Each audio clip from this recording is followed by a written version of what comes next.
میرے سجن بڑے سیانے میرے سامنے گھڑی لگائی ہے انہوں نے. سمجھدار لوگ اس طرح کے کام کرتے ہیں نا جی. ایک دن میں نے یہ بھی دیکھا کہ اس گھڑی میں اور اس گھڑی میں تھوڑا فرق ہے, وہ 2-3 منٹ آگے ہے. کبھی کبھی یہ پیار کے ساتھ نا معاملات ہوتے رہتے ہیں, لیکن الحمدللہ یہ واحد مسجد ہے جس میں کوئی بندہ گھڑی نہیں دکھاتا.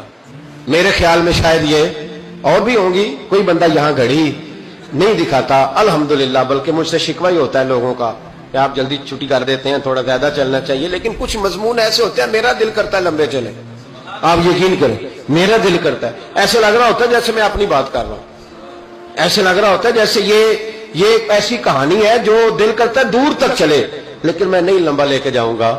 میں چیزوں کو سمجھتا ہوں, وقت میں رہوں گا.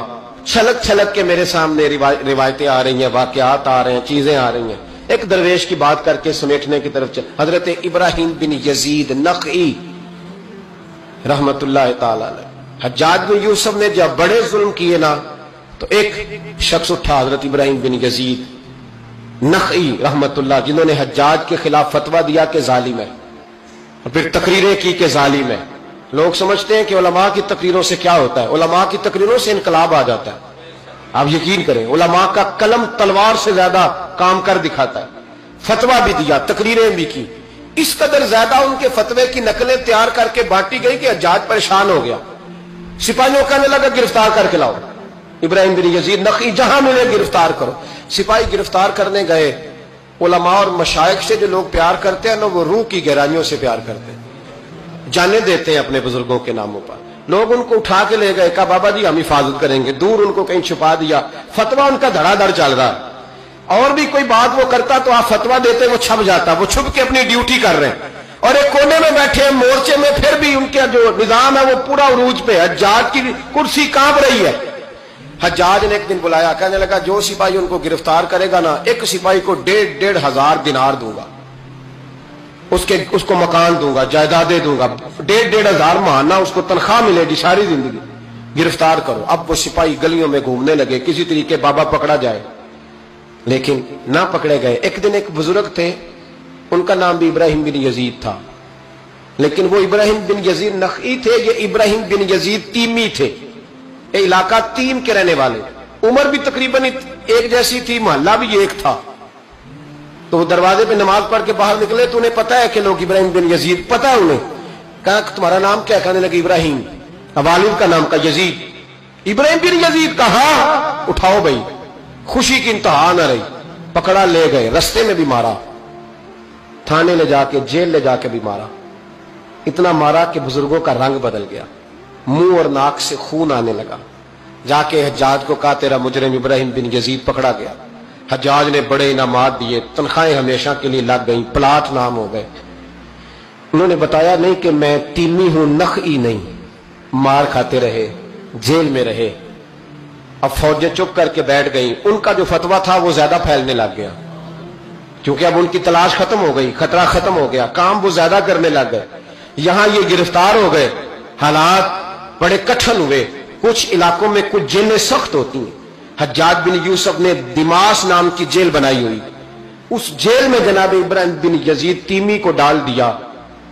آپ کی عمر 60 سال تھی, ماں کی عمر 90 سال تھی. ماں بیٹا ڈھونڈنے لگی, ڈھونڈتے ڈھونڈتے ڈھونڈتے ڈھونڈتے کسی نے بتایا کہ وہ ابراہیم نخعی کے دھوکے میں تیرے بیٹے کو لے گئے. ماں جیل پہنچی. بیٹا ماں سے جب ملا تو بیٹا قدموں میں گرا. چہرہ دیکھ کے ماں کا کلیجہ پھٹ آیا, اتنے زخم میرے بیٹے کے وجود پر.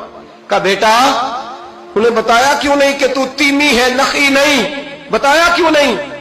تو جناب ابراہیم تیمی نے ماں کے منہ پہ ہاتھ رکھا, اماں چپ کر جا, میں ایک جاہل آدمی ہوں, میرے وجود سے امت کا فائدہ کوئی نہیں. وہ رسول اللہ کے دین کا چمکتا ہوا چراغ ہے.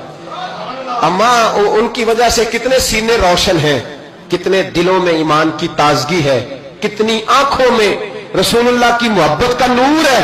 اماں ابراہیم بن یزید نخعی کی وجہ سے ظالم کانپ رہے ہیں, ڈر رہے ہیں, اور مظلوم اٹھتے ہیں کہ ہمارا بھی کوئی ہے نام لینے والا. اماں نہ, میری وجہ سے اگر وہ بچ سکتے ہیں تو میں کئی جانے دینے کو تیار ہوں. مہربانی کر اماں, تو نے نہیں کہنا, تو نے کسی کو بتانا نہیں.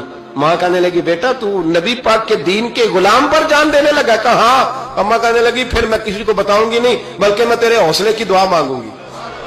اور ماں کہنے لگی بیٹا اگر قیامت کے دن اللہ نے مجھ سے پوچھا نا کہ تیرے بیٹے نے تیرے حق ادا کیے کہ نہیں کیے تو میں کہوں گی مالک میں اپنے بیٹے سے بڑی راضی ہوں، اور اللہ میرے بیٹے کو بغیر حساب کتاب جنت دے، میں تیرے لیے دعائیں مانگوں۔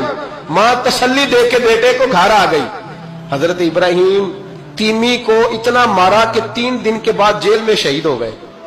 جب وہ شہید ہوئے حجاج بن یوسف رات کو خواب دیکھتا ہے کہ آج تیری سلطنت میں کوئی جنتی فوت ہو گیا، جنتی فوت ہو گیا، جنتی حجاج نے پورے ملک میں پتہ کرایا تو کہا ایک ہی بندہ فوت ہوا ہے جو جیل میں تھا۔ تو حجاج آئے وہاں، جس وقت حجاج وہاں پہنچا نا سرانے آ کے میت کے کھڑا ہوا، اسی وقت ایک تازہ فتویٰ آیا، کیونکہ حضرت ابراہیم نخعی کو نہیں خبر تھی کہ میری جگہ پہ وہ بندہ شہید ہو۔ تازہ فتویٰ آیا کہ سنا ہے آج صبح ایک اور بندہ اس کے تشدد سے قتل ہو گیا، مسلمانوں پہ ضروری ہے اس ظالم کے خلاف اٹھیں۔ جب فتویٰ پڑھا تو نیچے دستخط تھے۔ ابراہیم بن یزید نخعی کہنے لگا ظالم ہو، یہ تو خواب میں دیکھے جنتی فوت ہو گیا، تو یہ اگر ابراہیم نخعی نہیں تو یہ فتویٰ کس کا آیا ہے؟ تو لوگوں نے کہا حضور پہلے بھی ہمیں کسی نے بتایا تھا یہ تیمی ہے نخعی نہیں، یہ بولے نہیں ان کے نام پہ جان دے گئے۔ کہنے لگا پھر پکڑو ابراہیم نخعی کو، تو حضرت سعید بن جبیر پیچھے کھڑے تھے، کندھے پہ ہاتھ رکھ کہنے لگے حجاج بس کر بس کر، اب ان کے پیچھے فوجیں نہ دوڑانا، جن کے نام پر جان دینے والے جنتی ہیں اس بزرگ کی اپنی شان کتنی ہوگی، اس کے حصے پہ جو جان دے گیا جب اس کے لیے تجھے جنتی کی خواب آئی ہے۔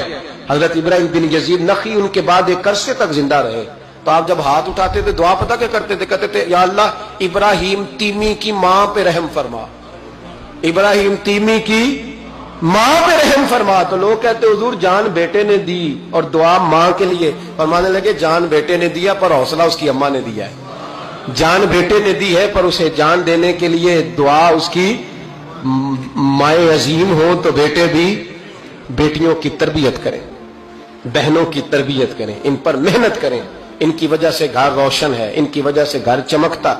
یہ اگر گھر میں امن قائم کرنا چاہیں گے